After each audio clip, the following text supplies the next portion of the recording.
Muito bom falar com vocês.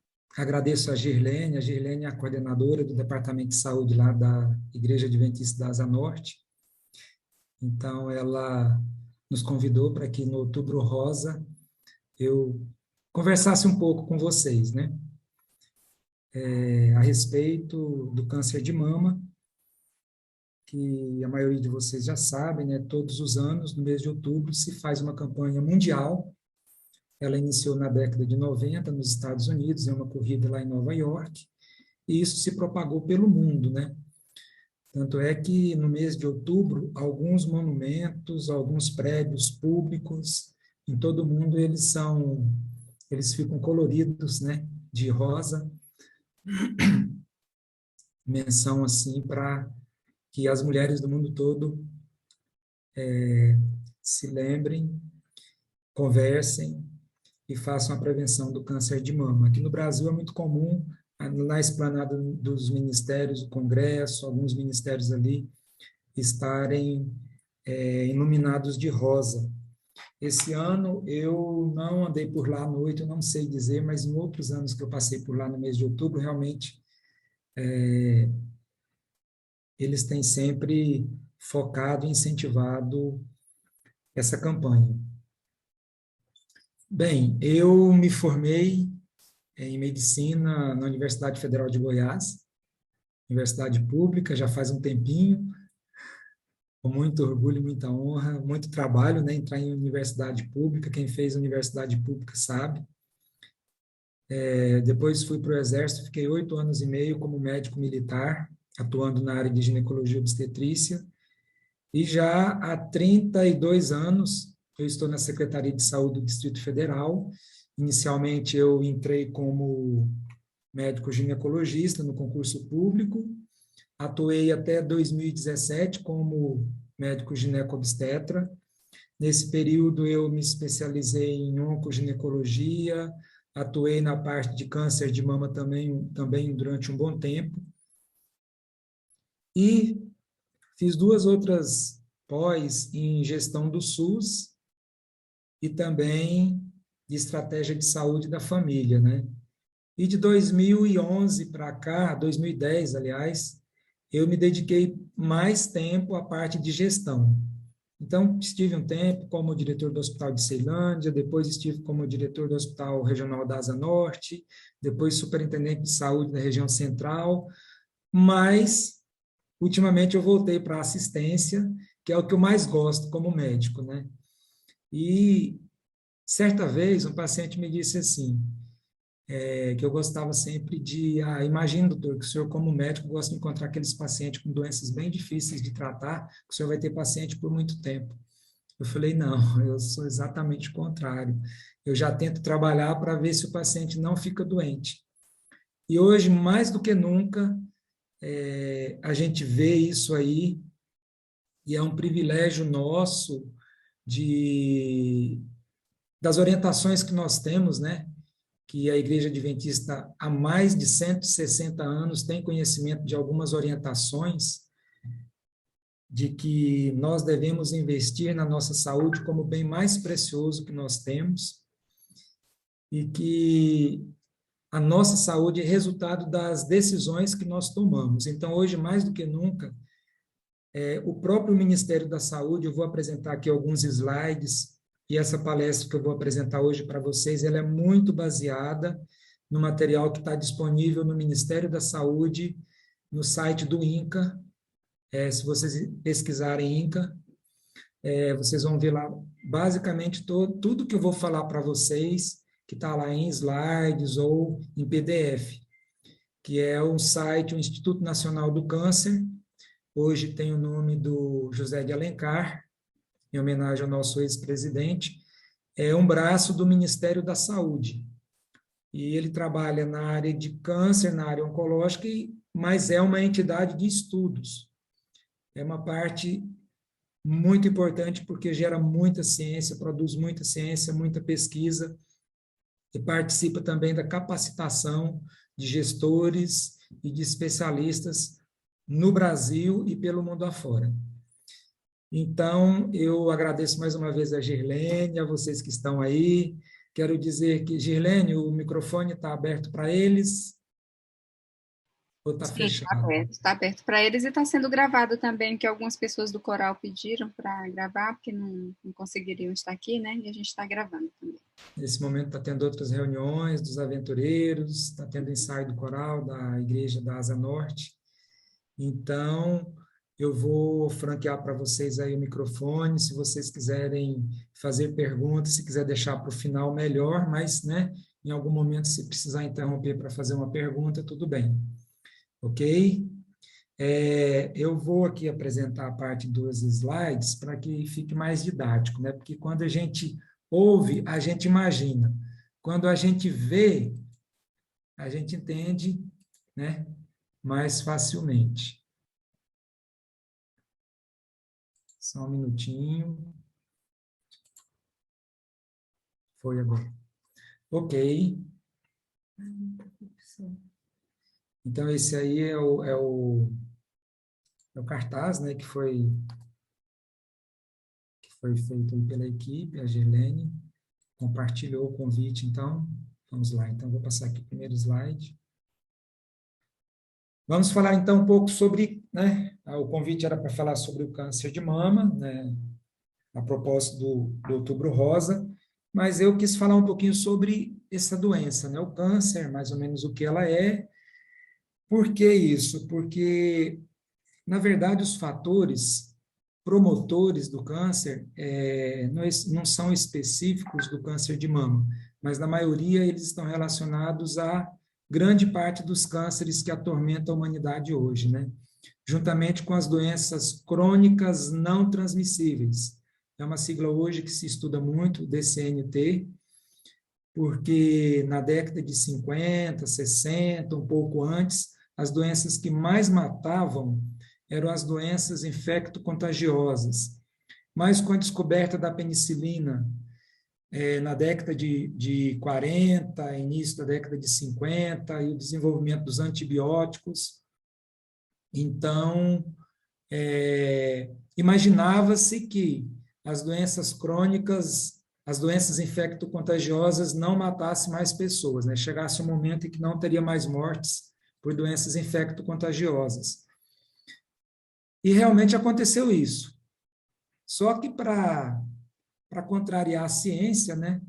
No ano passado, nós vimos aí uma doença infecto-contagiosa em que virou o mundo de cabeça para baixo, né?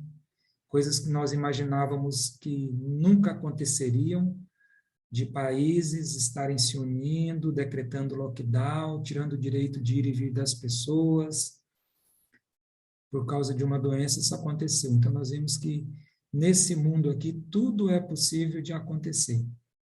Parece que para contrariar a ciência, para dizer que, olha, a ciência é importante, a ciência faz parte da nossa vida, mas ela não é tudo. Porque nós ficamos aí quase um ano para se desenvolver uma vacina, e que nós estamos vendo aí que ela não é tão eficaz, né? Lógico, não estou criticando de forma nenhuma a vacina, entendo, estou dizendo que ela não é eficaz como nós gostaríamos que fosse. Tá? Nós vimos por volta de 2007, 2008, quando apareceu H1N1, né? Então também foi assim, um turbilhão pelo mundo todo aí, em que nós vimos aeroportos sendo fechados. Aquilo foi uma amostra do que veio agora, só que agora veio de uma proporção gigantesca, que paralisou o mundo todo. E aí se falava inicialmente em segunda onda, terceira onda, que não seria da doença, mas que seria das consequências da doença, de sequelas da doença, mas que hoje nós estamos vendo que essas ondas, elas não são somente de sequelas da doença, mas são as consequências econômicas e financeiras que o mundo todo está passando aí, uma crescente de inflação, falta de insumos, e que nós iremos sofrer ainda por mais algum tempo devido a essa pandemia. Mas voltando aqui ao câncer, então, é o nome dado a mais de 100 doenças que têm em comum o crescimento desordenado, que é maligno, de células que invadem os tecidos e órgãos, podendo espalhar-se, que são as chamadas metástases, né? Então, quando o câncer ele inicia em um órgão, no momento em que ele sai desse nódulo, geralmente é um nódulo, desse nódulo, ele pode sair através do sistema sanguíneo ou através do sistema linfático, né, que é o nosso sistema de defesa. Então, ele cai nesses vasos e ele pode ficar próximo ao local do tumor, né, original, é chamado uma metástase loco-regional ou uma metástase à distância. Por exemplo, o câncer inicia na mama, e aí a célula escapa desse nódulo, vai para a axila, né, e desenvolve um novo nódulo, um novo tumor na axila. Então, é uma metástase loco-regional, e se essa célula se desloca desse nódulo e vai para o pulmão, ou para o cérebro, ou para alguma parte óssea do nosso corpo, então é chamado metástase à distância. E nós todos sabemos que o câncer ele é mais fácil de ser tratado quando ele ainda está no local de origem. Depois que ele cai na corrente sanguínea ou via sistema linfático e desenvolve um nódulo em um outro local, já fica mais difícil para tratar, né? Inicialmente, para a maioria dos cânceres, o tratamento mais indicado e muitas vezes eficaz é a cirurgia. Porém, quando ele sai do local de origem e se espalha pelo corpo, aí já há necessidade de se fazer a quimioterapia, que é uma substância química que vai circular no corpo e vai tentar encontrar esse nódulo, essa célula cancerígena, onde ela está, e ali destruir. Porém, esses quimioterápicos, a capacidade dele é de destruir células que estão se multiplicando rapidamente.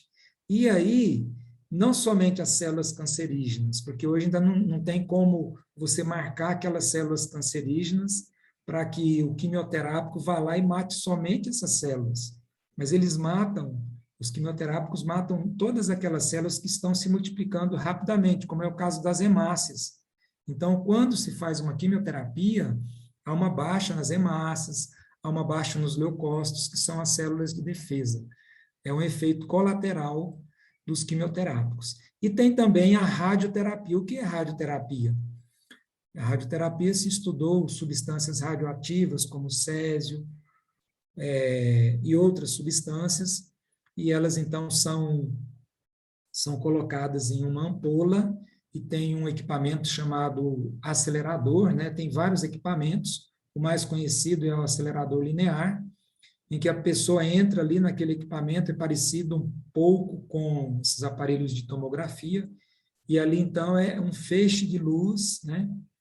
É irradiado sobre o tumor, tem que ser marcado a área do tumor, delimitado muito bem, a profundidade com que esse raio de luz vai penetrar e vai ali tentar queimar e matar essas células cancerígenas.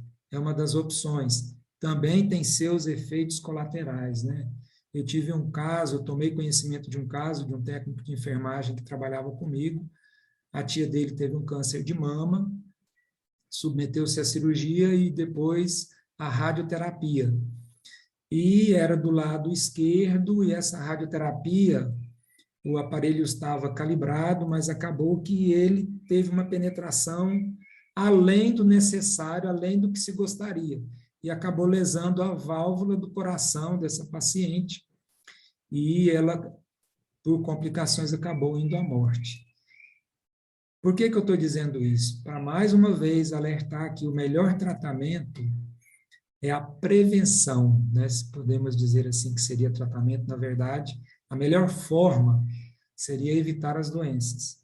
Por que eu estou dizendo isso? Porque daqui a pouco eu vou falar, não sou eu que estou falando, mas são os estudos que estão dizendo isso, está demonstrando que, para a maioria dos cânceres, tem fatores ambientais, tem fatores genéticos, mas tem fatores comportamentais que são responsáveis, né, pelo desenvolvimento do câncer. Aí está o slide, né? Os principais fatores de risco para câncer. Isso aí, esse slide, ele é também do Instituto Nacional do Câncer, mas ele é também do Fundo Mundial para Estudo de Câncer e o Instituto Americano de Pesquisa de Câncer. Então, o INCA trouxe isso para o INCA, mas é dessas outras entidades mundiais que estudam o câncer. Então, eu vou mostrar para vocês aqui, né, inicialmente, está o tecido normal, o epitélio normal. Esse epitélio, por algum motivo, nós vamos ver os motivos aqui, os principais aqui embaixo, ele simplesmente sofre uma alteração, e essas células que eram normais, dentro da célula tem a membrana citoplasmática, tem o citoplasma, tem o núcleo, dentro do núcleo da célula está o DNA, que é o material genético. Esse material genético, ele sofre influências da natureza, de alimentos, né, de vírus, de irradiação, e esse DNA começa a sofrer uma mutação, e ele vai transformando, ele vai sendo transformado, até chegar um momento em que ele não obedece mais à ordem central que ele tinha, da forma como ele deveria, aquela célula deveria se multiplicar, deveria se reproduzir, e ela começa a reproduzir uma célula diferente. E uma célula diferente, que é chamada de célula cancerígena, com o tempo ela vai se multiplicando, uma lesão neoplásica inicial ou pré-neoplásica se transforma em um tumor, em um câncer invasivo. Invasão local e depois a distância, que são as metástases. E dentre esses fatores, né, de risco para câncer, nós temos aqui alguns fatores que são chamados fatores do hospedeiro. O que seriam esses fatores do hospedeiro? Primeiramente, a genética, né? A genética está naquilo que ele recebeu do seu pai e da sua mãe. Então, isso aí é difícil a gente mudar. É difícil a gente resolver essa situação. Mas tem aqui alguns outros fatores, né? O microbioma. O microbioma o que é? São as bactérias, são fungos, né, que estão no meio externo, que nós entramos em contato com elas, mas nós temos trilhões de bactérias em nosso intestino. E dependendo do nosso alimento, dependendo da forma como nós nos alimentamos, e essas bactérias, tem um grupo de bactérias do bem e tem bactérias do mal. Dependendo do alimento que nós ingerimos, nós alimentamos e nós fortalecemos as bactérias do bem. Ou nós alimentamos e fortalecemos as bactérias do mal. O metabolismo, né? O sexo também é importante, o estado metabólico, ou seja, como que o nosso corpo funciona, como as nossas células estão funcionando. O estado inflamatório. Com relação ao estado inflamatório, hoje se sabe que a obesidade é um fator provocador de inflamação em todo o organismo. Então, a obesidade, ela provoca a inflamação, que acaba sendo um fator de risco importante para o desenvolvimento de câncer e de outras doenças crônicas não transmissíveis, como diabetes, a hipertensão arterial, artrite, artrose, e várias outras doenças. Tem ainda aquelas doenças autoimunes, né, que a pessoa pode desenvolver ao longo da vida ou herdou, né? Aqui na parte de baixo está os fatores dietéticos e comportamentais. Então, tem os nutrientes. O que são nutrientes ou nutrição? É importante separar isso. Dieta de nutrição.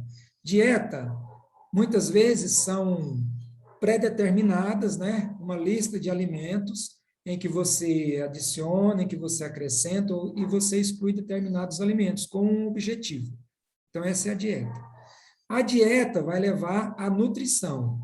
O que é a nutrição? É a forma como nós colocamos nutrientes, alimentos, né, que vão levar os nutrientes para o nosso corpo, que são proteínas, gorduras, minerais,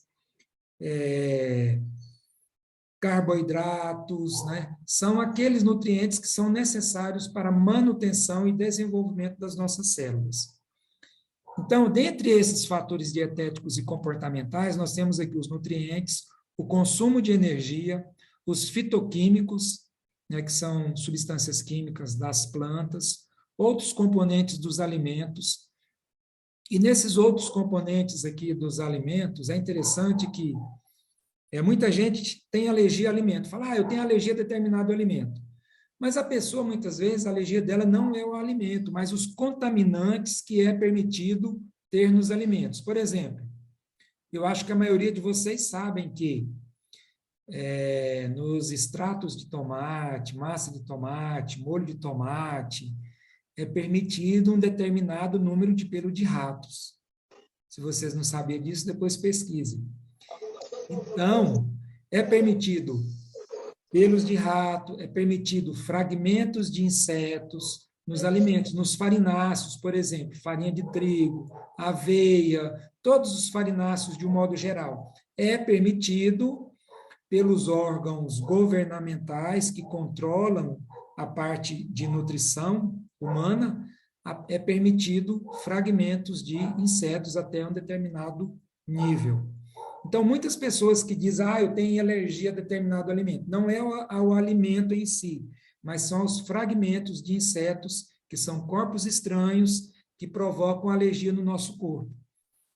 E aí, quando nós colocamos esse alimento no nosso corpo, que vem contaminado pelos fragmentos de inseto, o nosso corpo já reconheceu aquele fragmento de inseto como um objeto estranho, como um invasor, e o nosso corpo manda para lá anticorpos, células de defesa que chega lá, joga substâncias químicas ali para destruir esse invasor, e, na verdade, essas substâncias acabam causando um efeito colateral, que é uma reação alérgica em nosso corpo, na forma de placas, né, na pele, de manchas vermelhas, de coceira na garganta, coceira no ouvido. Então, pessoas que comem determinados alimentos, aí fica coçando o ouvido, aí fica coçando a garganta, fica fazendo aquele barulhinho ali, tentando coçar a garganta, porque é difícil a gente coçar a garganta, mas é comum em pessoas que são alérgicas.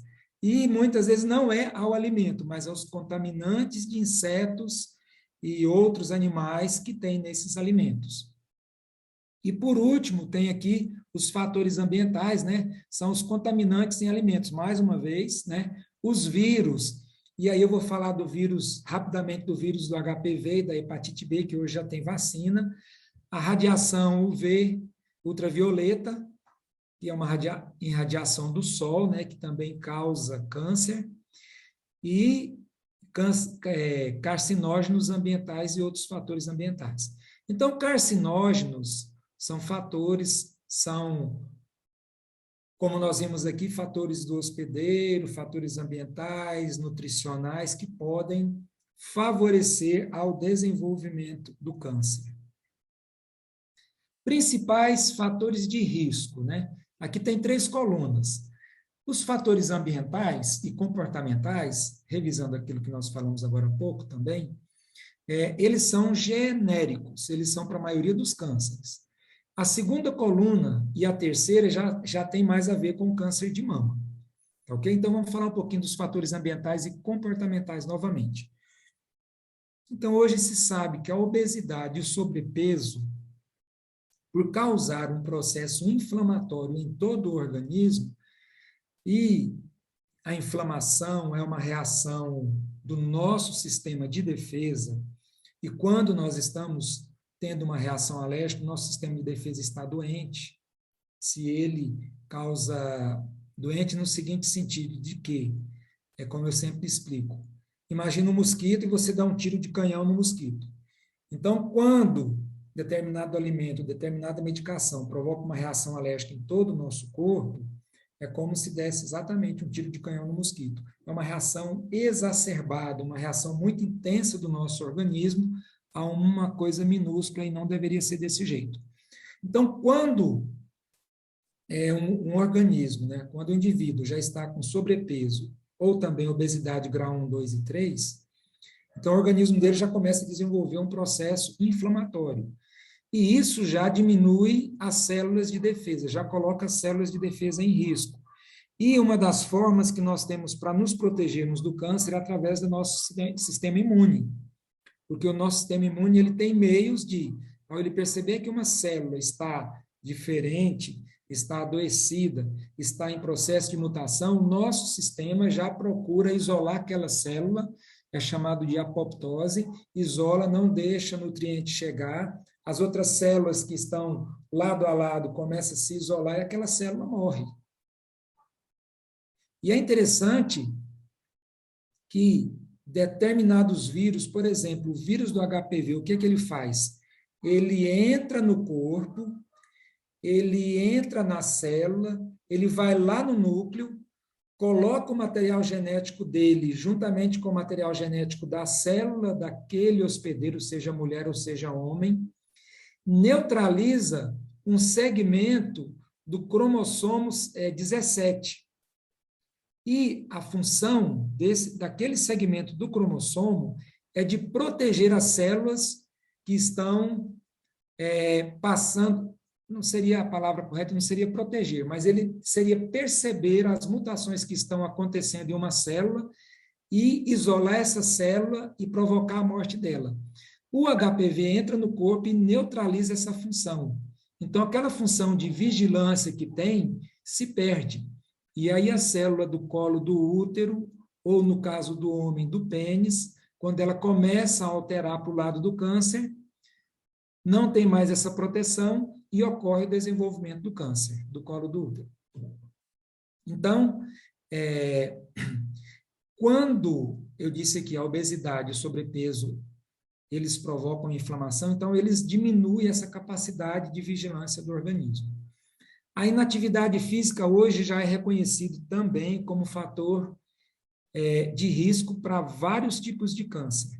Não somente para as doenças crônicas não transmissíveis como hipertensão, diabetes, artrite, artrose, mas principalmente para câncer. O consumo de bebida alcoólica também é reconhecido como um fator de risco para vários tipos de câncer, dentre eles o câncer de mama. Exposição frequente a radiações ionizantes para tratamento, no caso da radioterapia, ou exames diagnósticos de tomografia, raio-x e mamografia. Não só para o paciente que vai a uma clínica fazer a mamografia ou faz raio-x, né? Qualquer raio-x, seja da parte odontológica, seja de partes do corpo, mas também para aquelas pessoas que trabalham em clínicas de radiologia, em clínicas de imagem, os técnicos de raio-x, ou até mesmo médicos que trabalham ali na realização de procedimentos, porque hoje tem muitos procedimentos que são guiados por radiodiagnóstico. Então, durante a realização de um exame radiológico, se faz uma punção, por exemplo, de determinada lesão, uma lesão pequena. Por exemplo, um nódulo na tireoide, pequenininho, que ainda não dá para ser palpável. Ele é guiado, então você, durante o exame de ultrassonografia, você localiza o nódulo, aí vai com a agulha lá naquele nódulo, aí você vê a ponta da agulha penetrando no nódulo, e aí faz a punção, biópsia desse nódulo. Isso dá para fazer no fígado, no pulmão e várias outras partes do nosso corpo. Muito bem. O tabagismo, né, que é reconhecido como um fator, né, provocador de várias doenças, e dentre elas o câncer, 90% dos cânceres de pulmão, eles são desencadeados pelo tabagismo. E uma coisa que até pouco tempo se falava no tabagismo passivo, né? Imaginava que fosse só em torno de 25% das consequências daquela pessoa que é um fumante passivo, mas hoje se sabe que é em torno de 75% de efeitos negativos também para quem é somente um fumante passivo. Então, é por isso que no mundo todo, né, já se vê essas campanhas de ambientes livres do tabaco, como restaurantes, bares, né, veículos de transporte, para que exatamente pessoas que não fumam não sejam também prejudicadas pelo cigarro. Segunda coluna, fatores da história reprodutiva e hormonal. Esse aqui já é bastante específico do câncer de mama, né? Aquela mulher que tem a primeira menstruação antes de 12 anos, esse é um fator de risco para câncer de mama. Depois eu vou explicar por quê. Não ter tido filhos durante toda a sua vida. Primeira gravidez após os 30 anos. Parar de menstruar ou ter a menopausa, que é a última menstruação após os 55 anos. E aí, só um parênteses aqui, né? Na época que eu estava no hospital militar, eu tinha uma paciente que o esposo dela ia ser adido militar aqui no país da América do Sul, e ela estava exatamente com 55 anos, estava com a menstruação atrasada, e foi fazer o check-up para viajar lá para esse país, né? Que sabia que lá não teria facilidade no serviço de saúde, e eu pedi os exames para ela, e para surpresa dela, ela estava grávida aos 55 anos, né? Então, desmoronou para ela ali, naquele momento, os planos que ela tinha. E ela foi para o nosso país vizinho aqui grávida. Mas só para dizer que a irregularidade menstrual, a menopausa, ela pode acontecer de formas diferentes. Tem aquelas mulheres que vêm com o período menstrual certinho, até de repente tem a última menstruação ali e não tem outra mais. No mês seguinte já não vem e daí é indefinitivo. Mas tem aquelas que a partir de 43, 44, 45 anos começa a ter períodos, né, de ciclos menstruais irregulares. Vem a menstruação normal e fica 2, 3 meses sem menstruar, menstrua novamente, 2, 3 meses, depois suspende novamente. Então, pode acontecer isso. A menopausa tardia, após os 50, 55 anos, é um fator de risco, aumenta o fator de risco para câncer de mama. Uso de contraceptivos hormonais, contraceptivos que têm estrógeno e progesterona. Isso aí é uma discussão que já vem de longa data, mas em pequeno é um fator, né, de risco pequeno, mas tem seu risco sim, principalmente para aquelas mulheres que usam por mais de 10 anos. E ter feito reposição hormonal pós-menopausa, né, por mais de 5 anos, também acaba sendo um fator de risco. E, por último, fatores genéticos hereditários específicos para as mulheres, né? No caso aí, a história familiar de câncer de ovário.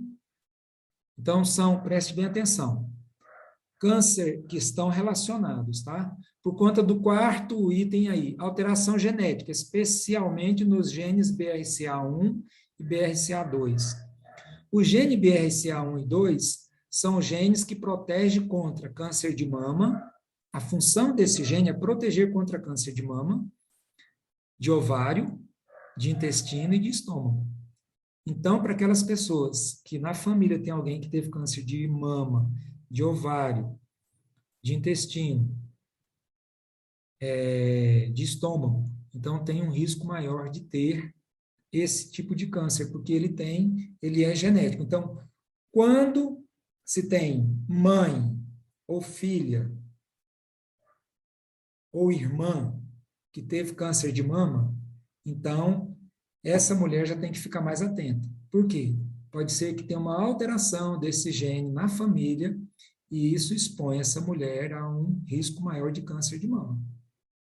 Eu não sei se vocês lembram, uma época aí, acho que uns 8, 10 anos atrás, a Angelina Jolie, inicialmente ela fez a mastectomia, acho que depois de 3, 4 anos ela fez a oforectomia, que foi a retirada do ovário. Por quê?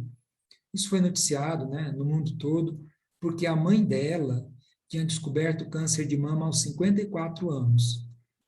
E imagina, né, ela é uma pessoa muito rica, tinha condição de fazer todo o tratamento, né, morava nos Estados Unidos, então tinha acesso ao que há de mais tecnológico, né, para o tratamento. E aos 55 anos a mãe dela faleceu. Então foi um câncer extremamente agressivo. Quando a mãe dela faleceu, ela fez várias consultas e ali decidiu que iria retirar as mamas. Então ela retirou as mamas, colocou prótese e depois ela retirou os ovários. Por quê? Porque o hormônio que é produzido no ovário, ele estimula a mama e acaba sendo um fator de risco para desenvolver o câncer de mama, principalmente se tiver alteração, né, desses genes aqui que eu disse, BRCA1 e BRCA2. Então, casos de câncer de mama na família, principalmente antes dos 50 anos. Por quê? O câncer que ele aparece mais tardiamente, depois que a mulher está na menopausa, ele normalmente não é dependente de hormônio. e é um câncer menos agressivo. Lógico que às vezes tem aquele depois também da menopausa que tem receptores de hormônio, e aí tem que entrar com determinado tratamento específico, né? O tratamento pode ser cirúrgico, quimioterapia, radioterapia e também pode ser hormonal. Eu não esqueci de falar da parte hormonal, dependendo da idade e do tipo de câncer, né, que essa paciente tem. A história familiar de câncer de mama, tanto em mulher quanto também em homens. É pequeno o percentual de câncer de mama nos homens? É pequeno, mas quando o câncer de mama desenvolve no homem, ele é muito mais agressivo do que na mulher. Então, vai um alerta aí, né? Eu não sei se nós temos homens aí, mas assistindo, acho que não tem, mas vocês mulheres aí têm a responsabilidade de também alertar os homens próximos a vocês, que eles têm que ficar olhando, né? Ele não tem, teoricamente, o homem não tem tecido glandular mamário, mas ele tem o mamilo e a areola, que são áreas que também desenvolvem câncer de mama. E tem aqueles homens que têm ginecomastia. O que é a ginecomastia? É o tecido glandular mamário que desenvolve no homem. Isso é muito comum de acontecer quando ainda jovens ou adolescentes, eles tomam as bombas, né? Vão para a academia e ficam tomando aquelas bombas. Pouco tempo depois, desenvolve ginecomastia, desenvolve tecido mamário, tecido glandular mamário, né?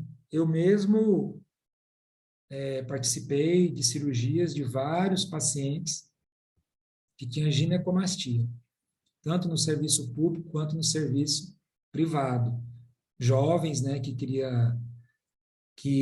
desenvolver musculatura muito rápida, né, sem muito esforço, aí toma as bombas, e um dos efeitos colaterais, né, dos efeitos adversos dessas bombas, dos hormônios que eles tomam muitas vezes, é o desenvolvimento da ginecomastia, e precisa ser retirado esse tecido. Por quê? Porque ele tem um alto risco de desenvolver câncer. E também alerta para as mulheres, aquelas mulheres que têm tecido mamário glandular ectópico, ou seja, fora do local da mama, principalmente na axila, então precisa ser retirado esse tecido, porque é mais difícil fazer o controle nesses locais. Agora vem aqui algumas recomendações em relação ao câncer de intestino, né? Recomendações gerais que servem para o câncer de intestino e para outros cânceres também. Por que isso? Porque é um câncer que também mata muito, tanto homem quanto mulher. No Brasil, olha aqui, a referência do INCA, 2020, 40 mil casos, aproximadamente 40 mil novos casos por ano do intestino. Sendo que essas práticas aqui em cima, elas podem evitar 37% dos casos de câncer de intestino, ou seja, 37% dos casos de câncer de intestino, a responsabilidade são desses fatores aqui. Que fatores são esses? Ingestão de carne vermelha. Tem aí alguns estudos, mas ainda não é consenso de que pessoas que têm sangue A positivo não devem ingerir carne vermelha, porque a carne vermelha facilitaria o desenvolvimento de câncer de cólon nas pessoas que têm sangue A positivo. E aqui já é reconhecido que a ingestão de carnes vermelhas facilita o desenvolvimento de câncer de intestino. Aí tem alguns estudos, poucos, né, que está alertando, está indicando para essa parte de quem tem sangue A positivo. Seria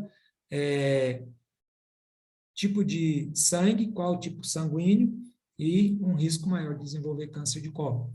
Alimentação rica em vegetais, seriam alimentos que iriam proteger, né, do câncer de intestino. Então, limitar a ingestão de carne, alimentação rica em vegetais, que são frutas e verduras, manter o peso corporal saudável, que é um IMC abaixo de 25, né? Como que eu calculo o IMC? É a altura, é o peso dividido pela altura ao quadrado. Então, você multiplica a altura vezes a altura, aí pega o peso e divide pela altura vezes a altura.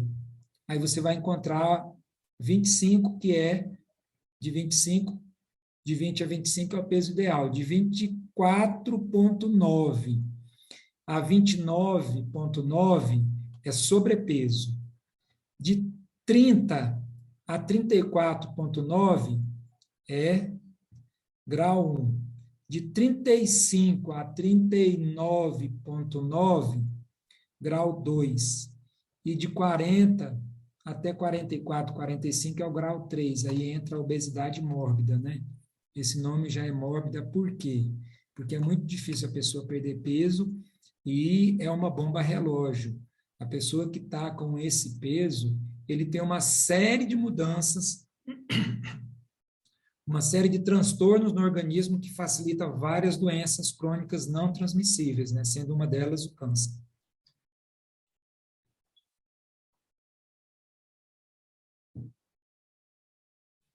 Era para falar do câncer de mama, mas eu achei importante falar do de intestino também, porque ele afeta tanto homens quanto mulheres.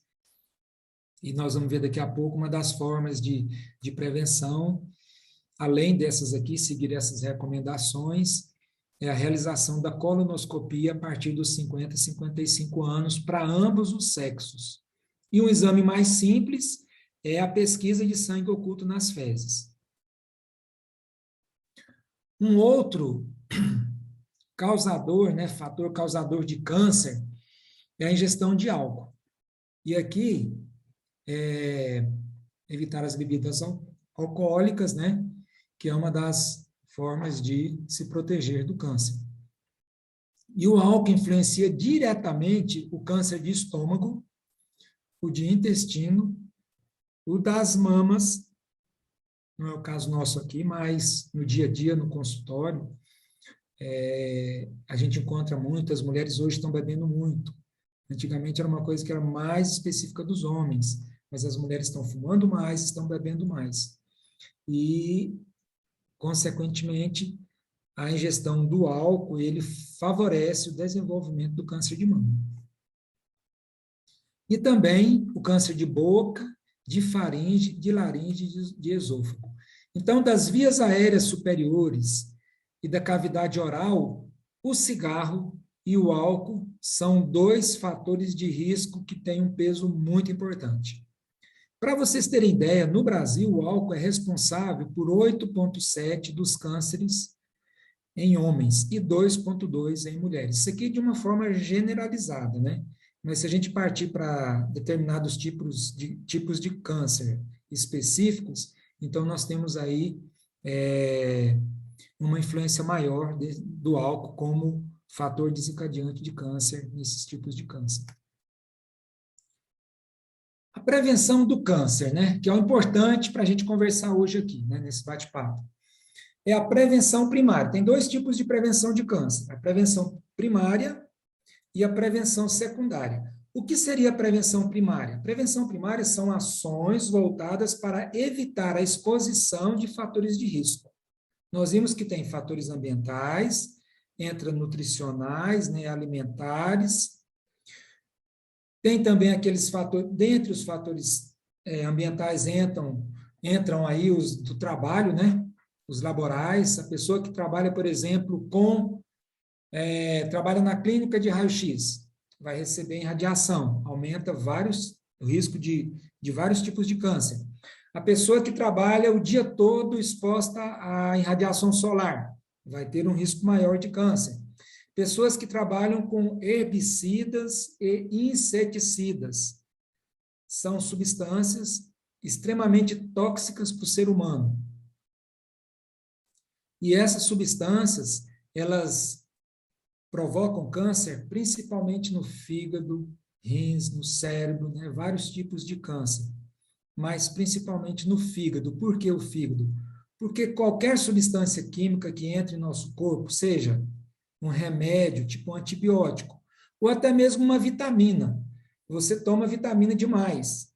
Essa substância, o excesso dela tem que ser eliminado. Ou é pelas fezes, ou é pela urina, ou é pelo fígado. O fígado sequestra essa substância química, trabalha essa substância, tenta neutralizar, devolve para o corpo de uma forma que não cause nenhum malefício para o corpo. Pelos rins, dependendo da substância, vai agredir os rins e pode levar a uma insuficiência renal. Então, são aquelas ações onde nós procuramos evitar fatores, né, que venham a provocar o câncer. E aí, os alimentos é um desses fatores, né? É importante nós fazermos uso dos alimentos saudáveis e fugirmos, né, dos ultraprocessados. É muito difícil isso. Eu sei que é difícil, porque, olha, no mundo em que nós vivemos hoje, com a correria, você chega em casa, muitas vezes você tem que almoçar no trabalho, você não tem tempo de preparar seu alimento, e você vai lá no supermercado, na área de congelados, pega lá um monte de congelados, chega em casa, congela, leva para o seu trabalho, ou até mesmo em casa, uma lasanha congelada, o sabor dela é maravilhoso, né? Só que ela não é saudável.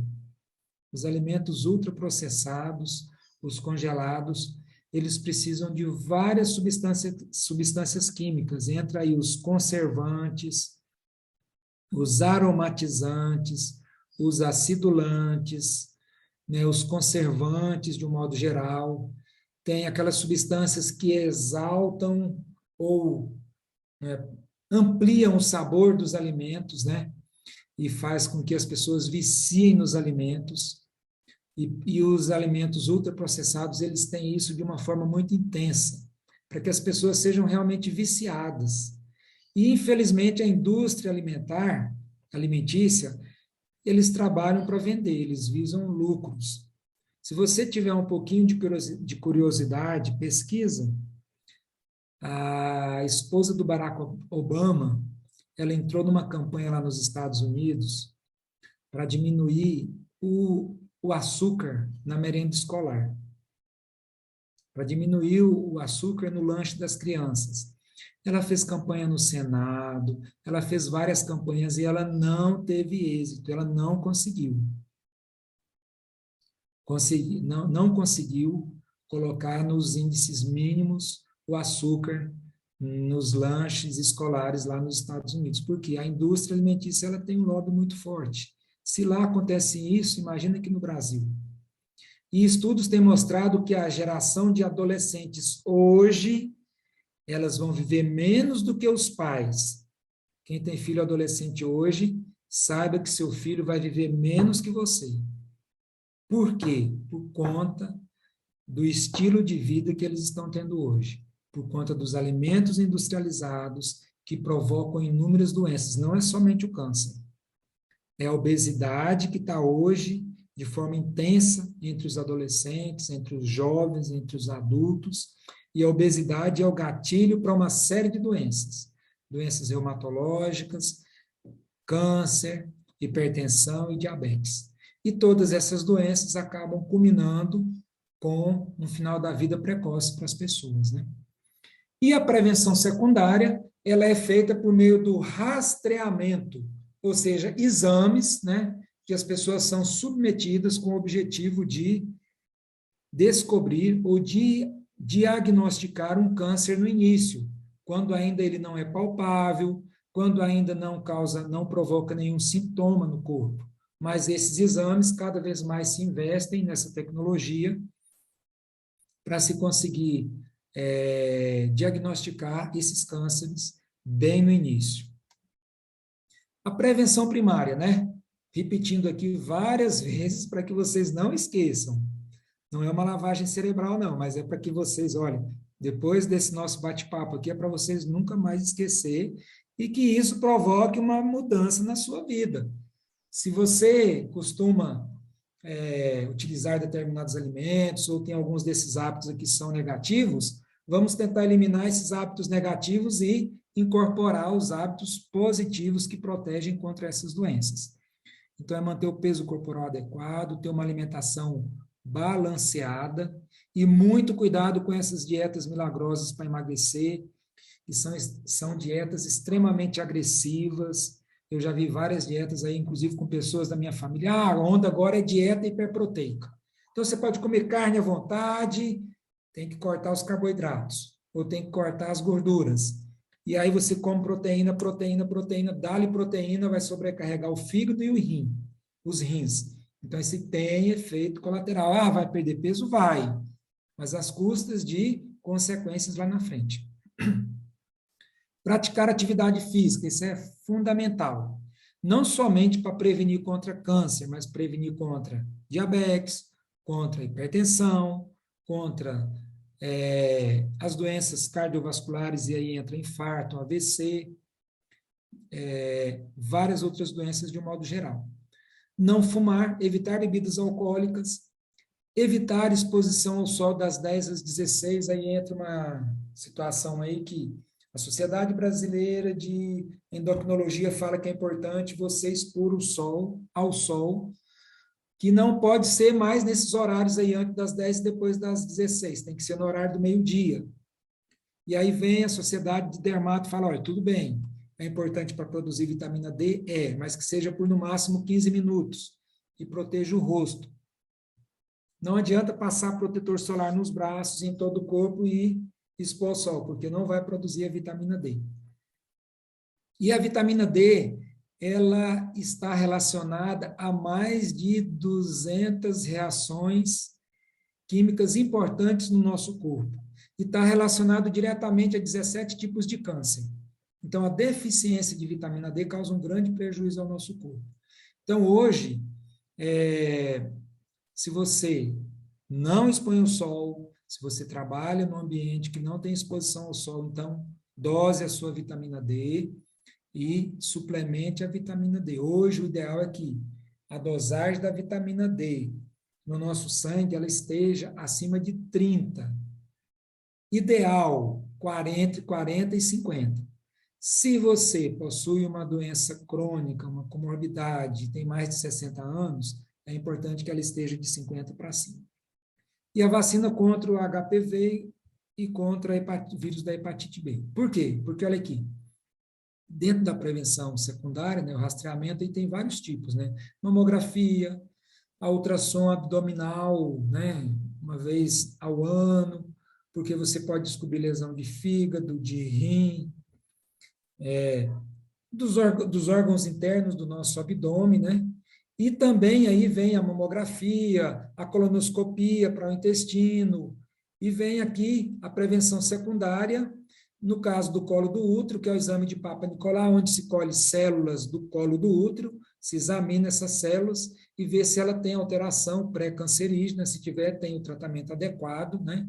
E corta de vez pela raiz a possibilidade de desenvolver câncer do colo.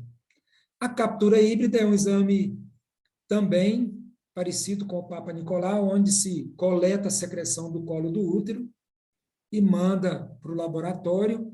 Esse exame identifica o DNA do vírus, né, se ele estiver presente ali no colo do útero. Para a prevenção do câncer coloretal, como eu disse, a colonoscopia acima de 50 anos, e a pesquisa de sangue oculto nas fezes pode ser feita mais cedo. Pode fazer a partir dos 30 anos, 40 anos. Apareceu sangue oculto nas fezes, tem que ser investigado. Vai procurar, então, um proctologista. Ele vai examinar para ver. É hemorroide? É algum problema de sangue já no final do intestino? Ou pode ser uma gastrite, uma úlcera, né, que está sangrando no estômago, ou no início ali do intestino delgado, no duodeno, e está caindo esse sangue no intestino e está sendo identificado, né, através das fezes. Então, tem que ser investigado. E as mamas, através da mamografia. Quando que estaria indicada a mamografia? Pelo Ministério da Saúde, é de 50 a 59 anos, né, que estaria indicado fazer a mamografia. Mas o Ministério da Saúde pensa em saúde pública, ou seja, eu preciso ter uma forma de rastreamento para atingir o maior número de pessoas possíveis. Mas a Sociedade Brasileira de Mastologia e algumas organizações de câncer sugerem que seja a partir de 45 anos. Isso para quem não tem parente de primeiro grau com câncer de mama. Se tiver parente de primeiro grau, aí está indicado fazer a ultrassonografia de mama mais cedo. Por que a ultrassonografia? Porque a mamografia, se ela é feita numa mulher com menos de 40 anos, essa mama ainda possui muito tecido glandular que produz leite. E na mamografia o exame vai aparecer muito branco. E aí dificulta ver nódulos ou alterações sugestivas de câncer. Aí nessa idade mais cedo, mais precoce, o indicado seria a ultrassom. A ultrassom diagnosticando o nódulo, aí poderia se pedir depois a mamografia. A ultrassonografia, ela não emite irradiação, então ela não causa mais risco de câncer. Enquanto que a mamografia, ela provoca irradiação. Então, fazer mamografia muito frequente está aumentando o risco de desenvolver câncer, não só de mama, como outros tipos de câncer, né, onde ocorre a penetração desses raios do mamógrafo. Então, dentre os cânceres mais comuns hoje na mulher, o câncer de mama é disparado o mais comum, o mais frequente. Porém, não é o que mais mata. O câncer que mais mata a mulher nos países desenvolvidos e nas regiões aqui no Brasil, não posso dizer que são regiões mais desenvolvidas, mas regiões onde as mulheres têm acesso ao serviço de saúde, seja público ou privado, em que elas conseguem fazer o Papa Nicolau, o câncer de mama mata mais mulheres. Mas quando a gente vai para a região norte, em alguns estados do Nordeste, o câncer de colo do útero ainda é o que mais mata. Por quê? Porque as mulheres não têm acesso ao serviço de saúde, ou seja, porque ela tem, culturalmente, ela não se sente à vontade de procurar o serviço de saúde e ela evita fazer o teste Papa Nicolau, ou seja, porque ela não consegue chegar até o serviço de saúde e acessar o serviço de saúde, né? Seja por N motivos, é ainda um câncer, né? O câncer do colo do útero é um câncer que tem incidência e que mata muito mais as mulheres pobres e nos países pobres. E é um câncer que, se feito a prevenção primária e a secundária, a primária através da vacina do HPV e a secundária através do exame de Papa Nicolau e da captura híbrida, você pode evitar esse câncer. Por quê? Porque você diagnostica uma alteração no início e você faz um procedimento e tira a chance dessa alteração evoluir finalmente para o câncer. E do colo e reto, como eu disse, né? Pesquisa de sangue oculto nas fezes e a colonoscopia. Vou falar rapidamente aqui sobre o câncer de pele, que é o mais frequente, que mata menos, porque dos cânceres de pele, nós temos o espinocelular, o basocelular, o melanoma, os mais frequentes. E o pior deles é o melanoma. O melanoma, ele é muito agressivo, a sobrevida em 6 meses é muito baixa. Ou seja, depois de diagnosticado, para a pessoa viver 6 meses, a chance é pequena, porque nos meses seguintes, infelizmente, ele acaba levando a pessoa. E o câncer o melanoma, geralmente, ele aparece, é uma mancha escurecida, bem escura, áspera, pode ser áspera ou às vezes não, mas é uma mancha escura, maior do que 6 milímetros de diâmetro. Então, vamos mostrar aqui rapidamente para vocês, tá? Então, a gente costuma dizer assim, olha, tem uma mancha na pele, faz, né, ali o diagnóstico do ABC. O que é ABC? É assimetria. O que é assimetria? Você pega a mancha, divide ao meio. As duas metades são parecidas, são iguais, então é simétrico. Se é simétrico, essa mancha, ela é benigna. Entendeu? Benigna. Uma mancha ela é arredondada ou ovalada. Parte ao meio, os dois lados são parecidos. Então, não, essa é uma mancha tranquila. Agora, é uma mancha igual aqui a da direita. A da direita, está vendo que ela não é simétrica? Se você cortar ao meio, aqui, ó, essa parte aqui não tem um correspondente do outro lado. Então, essa aqui é uma mancha suspeita. Então, A é de assimetria, B é de bordos. Como é que é o bordos? Então, olha aqui o bordos. Você olha o bordos, são bordos lisos, não tem aquelas reentrâncias que tem na coluna da direita, né? Na coluna da direita. Na coluna da direita, você vê aqui que tem várias reentrâncias. Aqui tem uma, outra, aqui tem outras reentrâncias. Então, o B é de bordos. Os bordos são regulares, como o da esquerda? É. Então, é tranquilo, é uma lesão benigna. Agora, o C é da cor. A cor é uma cor única, então é menos preocupante. Tem cores diferentes na mesma lesão? Tem uma cor mais clara e tem uma cor mais escura. Então, é uma lesão preocupante. Então, tem que procurar o dermatologista. E, por último, o diâmetro, o D. Relembrando, A de assimetria, B de bordo, C de cor e D de diâmetro. Então, o diâmetro dessa lesão, ele é maior do que 6 milímetros? Se for menor que 6 milímetros, é uma lesão benigna, não tem muita preocupação. Se for uma lesão maior do que 6 milímetros, você mede aqui, ela é maior do que 6 milímetros, é uma lesão preocupante. Então, tem que ficar atento, porque é uma lesão que pode ser uma lesão cancerígena no início, câncer de pele. A maioria dos cânceres de pele são lesões tranquilas, em que descobriu a lesão, faz a biópsia, muitas vezes queima essa lesão com substâncias abrasivas, ácidos, ou o eletrocautério, ou se retira essa lesão cirurgicamente, né? O tratamento é bem tranquilo. Vamos lá. Voltando aqui para o câncer de mama, números, né? Brasil, a estimativa para 2021, segundo o INCA, é de 66.280 novos casos. Então, é um número muito grande de novos casos de câncer de mama. Antigamente se falava, não tem como se evitar, tem como se diagnosticar precocemente, mas hoje se sabe que nós vimos os fatores ambientais, nutricionais, atividade física, peso, são fatores que podem desencadear, né, o aparecimento aí do câncer de mama. Número de mortes no ano passado, não, no ano 2019, foi de aproximadamente 18.295, sendo desse número 18.000 mortes de mulheres e 227 mortes de homens.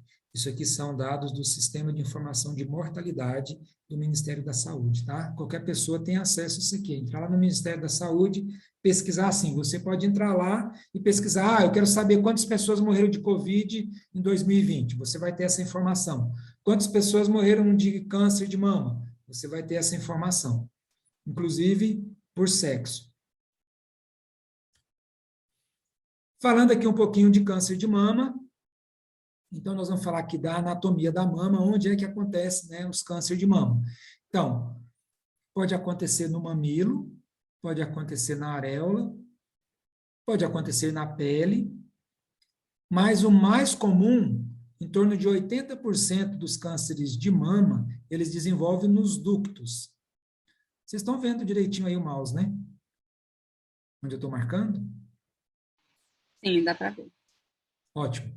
Então, são nesses canais onde passa o leite, nós temos aqui os ácinos ou os lóbulos, né? Onde parece o lóbulo do pulmão, né? Um papo de anjo ali, né? Então, são cheios dessas estruturas aqui na nossa mama, na mama feminina, né? Masculina não, na feminina, que tem tecido que produz leite. São as glândulas mamárias. Então, o leite é produzido nesses ácinos, e eles vão pelos ductos menores, aí depois atinge os ductos principais, e vai até aqui o mamilo, onde de 10 a 20, 25 ductos ali, né, ejetam leite. Então, 80% dos tumores malignos na mama da mulher se desenvolve dentro desses canais, ou dentro desses ductos. É o chamado intraductal. E um percentual menor, né, quase 20%, fica aqui nos lóbulos, nos ácinos. Porque tem um percentual menor que eu disse para vocês, pode ser no mamilo, né, no bico do peito, na areola ou na pele. E aqui do outro lado, mostrando, né, mamilo, o ducto, e aqui um tumor desenvolvendo aqui no lobo, né, na parte lobular, E aí hoje já tem uma tecnologia que quando diagnostica o nódulo de mama, a gente faz a retirada desse nódulo. A primeira biópsia acaba sendo um tratamento já diagnóstico, mas já pode ser terapêutico, da seguinte forma: você encaminha essa paciente para uma clínica de radiodiagnóstico, ela vai lá, injeta uma substância radioativa aqui, esse nódulo, ele vai liberar substâncias que vai para o sistema linfático, esses verdinhos aqui são os vasos linfáticos, e eles vão migrando dentro desse vaso linfático e vai para o primeiro linfonodo, chamado linfonodo sentinela. Então, quando tem um nódulo, se injeta a substância radioativa na clínica, daí entre 2 e 4 horas, essa paciente vai para um centro cirúrgico, retira o nódulo, uma equipe dessa clínica de radiodiagnóstico vai com o equipamento lá para o centro cirúrgico. Esse equipamento é chamado de probe, tem uma sonda em que essa sonda tenta localizar o linfonodo para onde a substância que foi injetada migrou, e essa substância ela é radioativa, e esse probe, essa sonda, localiza para mim aqui onde está esse linfonodo, mesmo que não tenha um linfonodo palpável, ele vai localizar, e a gente consegue retirar esse linfonodo, e aí manda, durante o procedimento cirúrgico, já tem uma equipe da anatomia patológica, que vai fazer o estudo histopatológico desse linfonodo, a gente encaminha para a clínica, para o laboratório, eles fazem lá o estudo, cortam e fazem o estudo desse linfonodo, e vai dizer, olha, nesse linfonodo, que é o primeiro linfonodo onde tem chance de células desse câncer migrar, ele deu negativo. Ou seja, o câncer está localizado somente na mama, somente no nódulo inicial. Pronto, o problema está resolvido. Se esse linfonodo dá positivo, aí tem que se fazer um outro procedimento, muitas vezes se faz o esvaziamento ganglionar axilar, ou seja, retira todos os vasos linfáticos aqui dessa axila e manda todos para examinar, para biópsia, aí já vai ser no momento pós-operatório. Dependendo do número de linfonodos positivo, é necessário fazer a radioterapia da axila e é necessário também fazer a quimioterapia. Bom, vamos voltar mais uma vez agora para especificamente da mama. Quais são os sinais e sintomas? Os principais sinais e sintomas são nódulo ou caroço, né?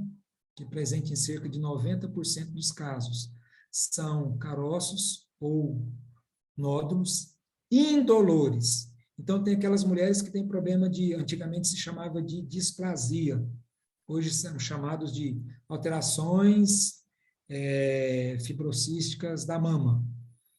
São alterações que levam a mama a ficar mais dolorida no período pré-menstrual, perimenstrual, pós-menstrual, e muitas vezes, quando se faz a palpação da mama, se percebe ali vários micronódulos, vários caroços bem pequenininhos.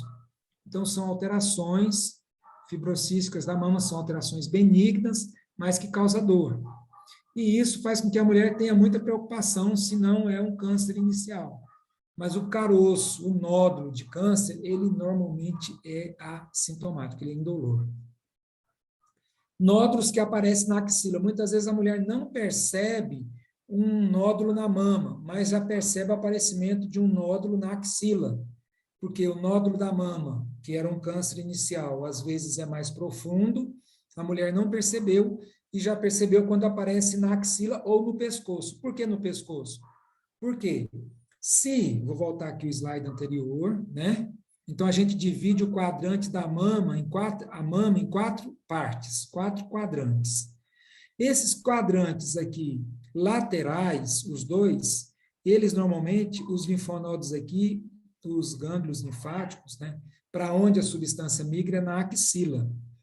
Enquanto que dos 2 quadrantes mediais, internos, eles migram aqui para a região external e, na sequência, para o pescoço, para os linfonodos cervicais.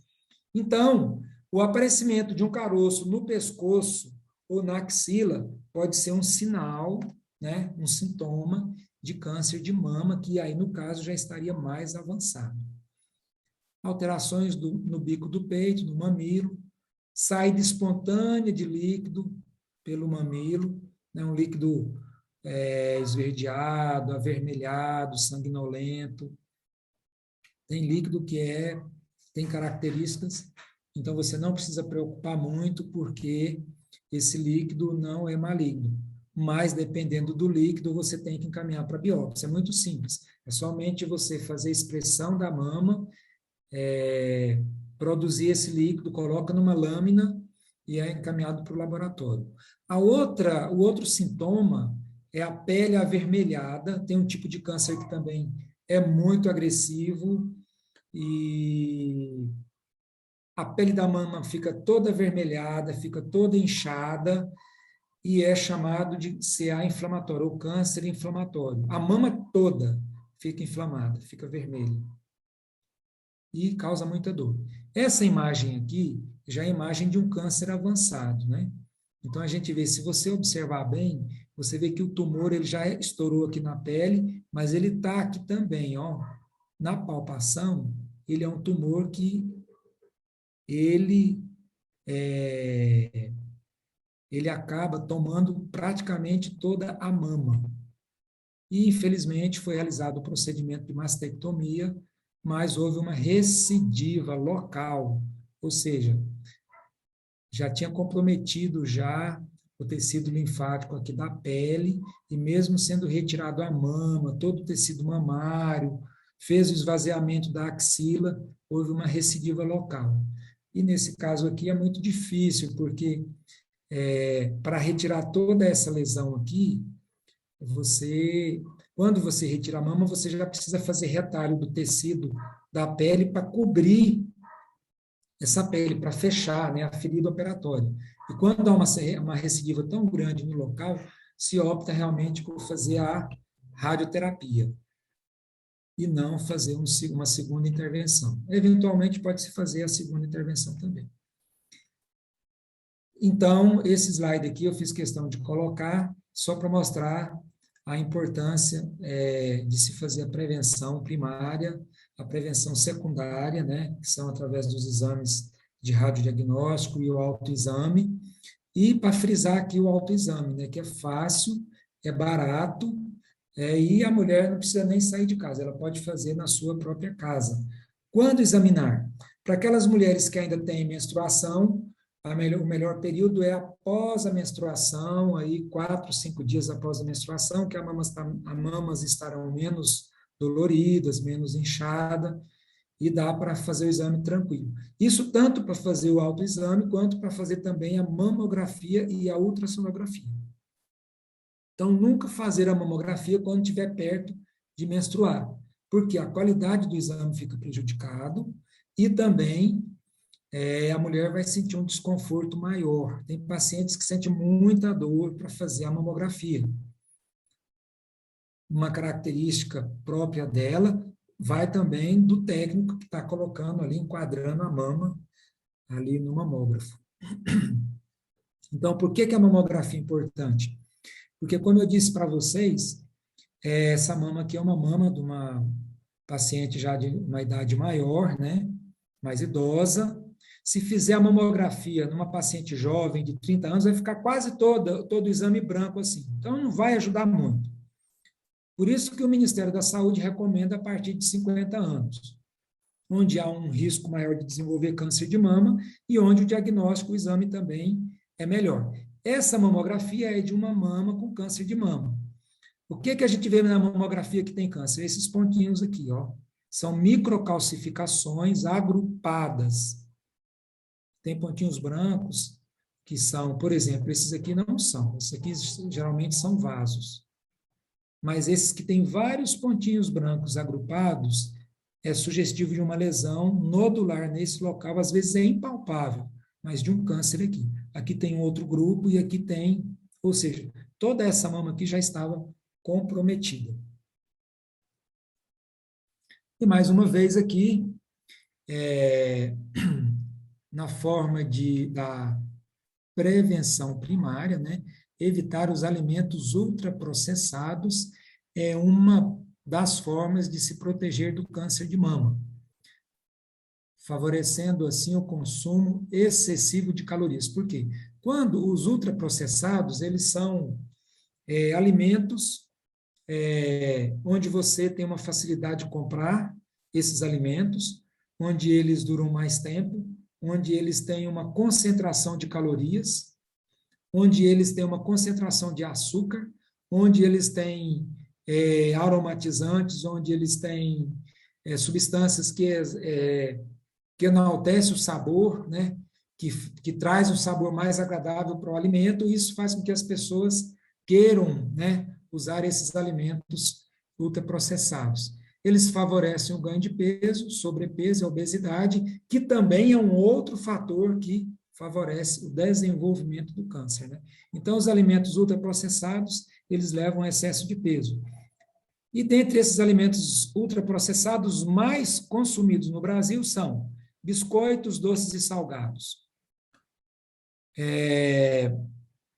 frios embutidos. E aí entra de peru, de frango, de porco, de boi, todas as carnes embutidas, enlatadas, eles são extremamente não saudáveis, né? Porque eles têm conservante, aromatizante, várias substâncias que não são benéficas. Os refrigerantes, né, que já é um consenso, né, da maioria de todos nós, que são substâncias que realmente não causam nenhum benefício, não tem porquê da gente ficar usando refrigerantes. A margarina também é um veneno terrível, extremamente calórico, que possui muita substância química, e aí, se vocês puderem substituir a margarina, eu sei que a maioria das pessoas não usa margarina no dia a dia, no alimento ali, somente na confecção de bolos, né? Mas procure usar o azeite. Entre a margarina e a nata, ou o creme de leite, eu sou mais favorável ao creme de leite, à margarina, ao azeite, do que a margarina em si. E os pães de pacote. A gente compra lá, né, o pacote do pão integral achando que está maravilhoso. É melhor do que o pão francês, sem dúvida. Mas ele tem muita substância química que não é saudável. O ideal é que você faça o seu pão integral em casa, né? Hoje a gente tem a facilidade dessas maquininhas aí, que estão aí na faixa de 400, 500 reais, que você compra e dura anos e anos, e você faz vários tipos de pães em casa, usando aí os alimentos integrais. E aqui eu só queria frisar que alimento integral não é aquele alimento que vem cheio de farelo, cheio de... No caso do pão, sim. Mas você pode fazer um pão de aveia, você pode fazer um bolo de aveia, né, que no caso está integral. Você pode usar o farelo de aveia, pode usar o farelo do trigo, mas tem várias outras opções. E que alimento de verdade é o alimento integral. Por exemplo, abobrinha, cenoura, beterraba, tomate, as frutas de um modo geral, né? Esses são os chamados hoje, rotulados de alimentos vivos. Então, manter o peso adequado é uma forma de proteger contra vários tipos de câncer. O excesso de gordura corporal pode causar meningioma, câncer de tireoide, câncer de faringe, de esôfago, de estômago, de pâncreas, que é um câncer extremamente agressivo, câncer da cabeça do pâncreas, câncer de intestino, câncer de ovário, de próstata, o mieloma múltiplo, o do endométrio, né, que é o que dá na cavidade, na parede do útero, e não do colo, né, do útero, o câncer da vesícula biliar, o câncer do fígado, o câncer de mama, de laringe, de boca. Para vocês terem ideia, 61,7% da população adulta brasileira está acima do peso adequado. É mais da metade da população brasileira está acima do peso. Então, isso é um fator relevante, porque o sobrepeso e a obesidade tem a ver com hipertensão arterial, tem a ver com doença cardiovascular, tem a ver com diabetes, tem a ver com câncer. E finalizando aqui, né, quero parabenizar aí todas as mulheres. Não estamos aí no mês de março, mas Parabéns a todas as mulheres pelo papel importantíssimos que vocês têm na sociedade, né? De contribuição cada vez mais hoje, né? No meio profissional, nos estudos, aquelas que têm se dedicado ao trabalho, né? E aquelas que têm a dupla jornada de trabalho fora de casa, de trabalho em casa, de educar os filhos. Então, parabéns aí para todos vocês.